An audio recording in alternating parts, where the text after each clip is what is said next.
Hey guys, so back again with another video. As you saw at the end of the last one, engine is back in, clutch is in, and I didn't record it because it took forever, but I did, as you can see, do some welding. So if we come over here, you will see everything is fully welded at last. Fully welded, yeah. All the boost pipes done, apart from this. So obviously aluminium moves a lot, and this happened. So this one shrunk a bit. It's probably where it all joins into this tight angle. It's probably shrunk in a tiny bit, which is annoying. So I've got like a 5mm gap. So I don't really know what I'm going to do about that, to be honest. What I might do is cut this flange off and then, like, yeah, cut it between these two welds, and then either have to put a piece in or who knows, I don't know. But we're going to leave this as is for now. And I've got, let me put you back up here. Try and put you back up here anyway. Hang on. Sweet. Yeah, so I've got all the bits and connectors for the oil feed line to the turbo. So obviously we messed around. We did this little piece in the last video and mocked up the oil feed line. So yes, that will work fine, but what I've done is I bought a few things that will change it slightly, only slightly. So instead of going into the top of the turbo, like coming up and over and down into the top of it, I actually bought a banjo fitting. So this is also a reducer, because obviously that turbo needs a reducer. I don't know where the reducer is. There it is. If you know your turbos, you know what I'm on about. So they tend to have a reducer, so it goes from that size oil line down into that size. And I managed to find a banjo fitting that does the same. So now what I can do is I can actually fit that on top of the turbo, and it will come straight out the side, and then it'll come straight down there. Along with that, I got these. Have a look. So this is the feed for the out of the oil housing. So that will go into my oil housing on the front of the engine, and then these little guys, my fitting. So this is an AN4 fitting with a 1/4 inch for a 1/4 inch hard line. So basically what you do is you flare the stainless steel, the ends of the stainless steel, like a brake line, like you would with your normal brake lines. So yeah, you flare them, and then this, put it in the right way, well then, where's that little fitting? So this, which is AN4, will then screw onto there, and it will also screw onto that banjo fitting I got. So yeah, I think what we're going to do to start with is we're going to do that hard line, hopefully get it in and bolt it in. Not 100%, but you know, we'll get it in place. So yeah, let's make a proper hard line, and we can move on to something else. Sound? Right guys, see you in a minute. Sound. Right guys, we are in. Oil line is in, pretty much. We've got to make a little support mount for it, come off here somewhere maybe, but if we have a look. So that is in. It's tightening up, but yeah, so that's in. Comes down. This will sit a little bit off. I have to just tweak it. Once this mount down, once I put a support down here, hold it away a bit. So yeah, you do, nice and tidy. That'll be hidden under the thermostat housing. It's obviously going to sit there like that. So I'll just see that little bit there coming up. And then yeah, down onto the fitting in there. So sweet. So that's done. Happy days. I wrote a list. It's not a full list, but it's a list to start with. So, Corrado list, boost pipes, kind of, just that one bit to do, but I'd say 90% of that. So, oil lines, or oil line, done. Oh crap. Ow. Oh no! Sorry about that. My camera's broken, so it kind of does whatever it wants. So yeah, oil line's done. Prop is next, that's what we'll be doing in a minute. Fuel lines, need to order some fuel line. I've got all the fittings, just need to order the fuel line. Coolant pipes. Yeah, it's going to be fun. Fuel cell setup. That is kind of done, needs mounting in, but it is over there on the side, all sort of where it needs to be. Pedal box is going to be soon, hopefully going to be ordering a pedal box soon, so we can then run the clutch line and stuff. So yeah, so now we are going to be putting the prop in again. I'm just going to try and record it for you guys. I don't know what you'll be able to see down here, but I'm gonna get a light and then see if you guys can, see what I can record. But I'll record it anyway, and then we'll go from there. Sound right? See you in a sec. Cheers.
Hey guys, right, so we're in. Not the mission, but we are in. It's such a pain in the ass to do this by yourself. Under the car. So, I don't know if you can really see very much. But yeah, there we go. Which is good. So, when I make this mount, I just need to make it so it holds it slightly over, because it's not 100%. So it's just going to hold it up there. And that will get it centered. Sound right, let's get some cardboard, make a little bracket to come off here. Yo guys, how's it going? So, prop is in, did some templates, some just cardboard ones for the centre support for that bearing, and then cut out some bits of alley. So this is the support, so this is going to get welded to that bit of aluminium that the bearing's held in with, and then that can sit up, and what I will do is drill and tap this and put like an M8 thread in it. That'll get welded onto there like so, that'll get welded onto there like so. Take it up, mark it, and then drill some holes in the tunnel from the inside, and then it can be bolted through from the inside, and that'll hold it all in place. So just saves. I thought there was a few different ways I thought of doing it, and this was probably the neatest way of doing it, because I didn't want to have like nuts, have to try and do nuts and bolts and whatnot. At least this way it's just 2 bolts from the inside, and that's all you'll see. And I'll use a nice Allen key head, it'll look right from the inside. So let's see if I can show you. I don't know if you'll be able to see much, but we'll give it a go, won't we? So, where are we? There we are. Let's have a look.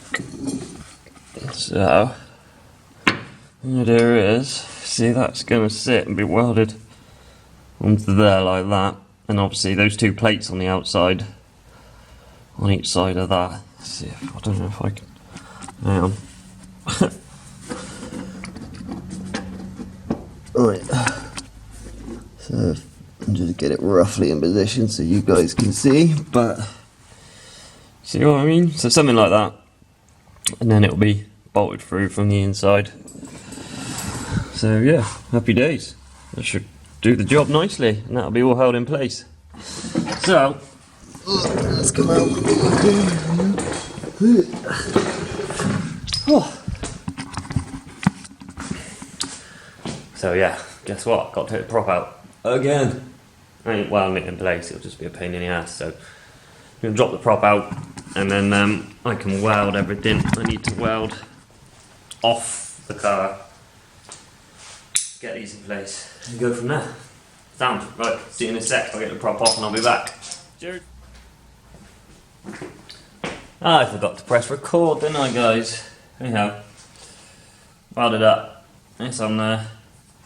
I'm going to clean it up on the wire wheel now. And yeah, put it all back together.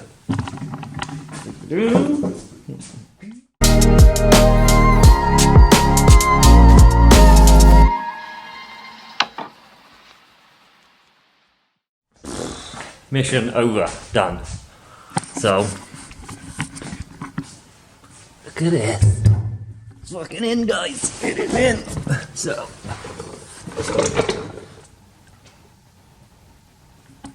the mount is in. Bolt it up.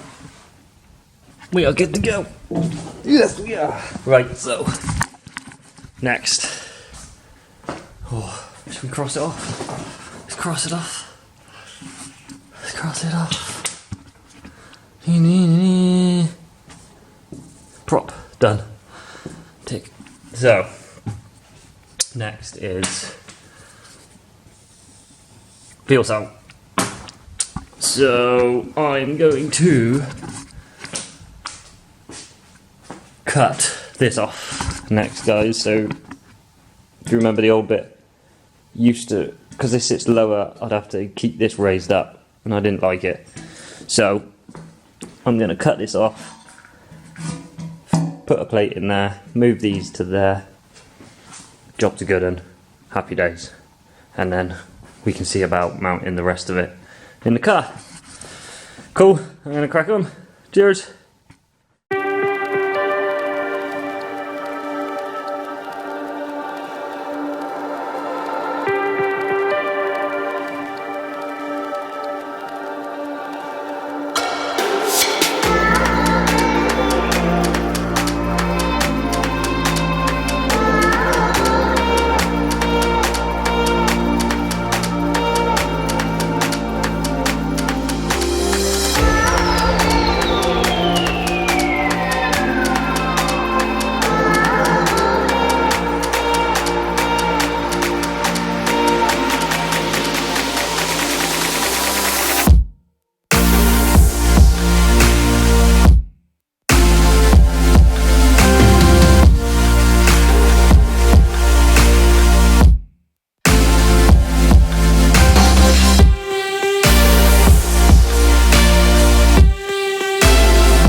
So, done. Fuel cell is modified to fit. There you go. Go around the other side.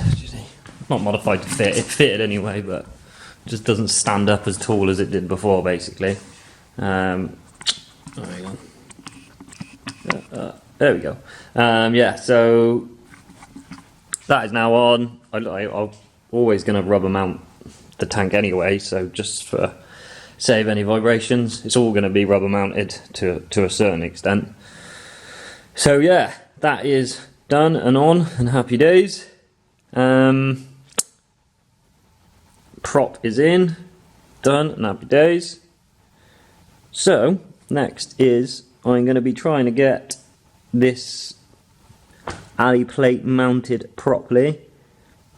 Still got to figure out how I'm going to do that, to be fair, but I'll figure it out, he says. So, but yeah, pretty happy, productive day. So once that fuel cell's in, it's all bolted down and whatnot, I can then run the fuel lines. I've ordered some fuel lines, so hopefully I'll have some of that soon. The idea is it's going to come out of there, straight down into the floor, and then it will have a bulkhead piece fit in, then it will run all the way along under the floor, and then sort of come up here,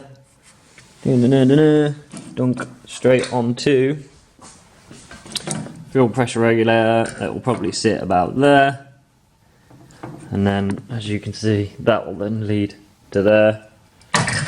The return's going to come along the top, down, follow this pipe along, and then return all the way back into the top of the tank in the back. So yeah, I mean, pretty productive, guys. I'm happy. Got a good amount done today. I'm gonna call it quits there, end the video there, but I'll be back soon with another one. Sound. Cheers, guys. Bye.